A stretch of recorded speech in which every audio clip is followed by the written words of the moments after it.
વડગામ તાલુકાના મુક્તેશ્વર ડેમના 3 દરવાજા ખોલાયા। વડગામ તાલુકાના મુક્તેશ્વર ડેમમાં ઉપરવાસમાં વરસાદને લઈ વરસાદી પાણીની 1500 ક્યુસેકની આવકને લઈ સરસ્વતી નદીના પટમાં 3 દરવાજા ખોલી 1500 ક્યુસેક પાણી છોડવામાં આવ્યું, જેમાં સરસ્વતી નદીમાં પાણી આવતા સરસ્વતી નદી કાંઠે આવેલા ગામના ખેડૂતો અને લોકોમાં ભારે ઉત્સાહનો માહોલ।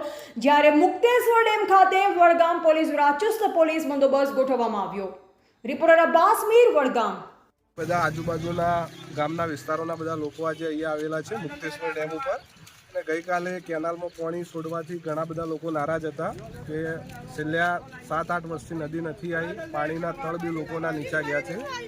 અને રાત્રે એક ગેટ ખોલેલો આપણે મુક્તેશ્વર ડેમનો, અને આજે સવાર સુધીમાં બીજા 2 ગેટનું દરવાજા ખોલીને 3 ગેટનું પાણી ચાલુ છે। 1500 ક્યુસેક જેવી આવક છે, 1500 ક્યુસેક પાણીની આવક ચાલુ છે। અત્યારે લોકોમાં ઘણો બધો ખુશીનો માહોલ છે, તમે જોઈ શકો છો। અને આ પાણીથી જળ સપાટીનું પાણી ઘણું ખરું ઊંચું આવશે અને લોકોને ઘણો બધો લાભ થશે અને સારું થશે।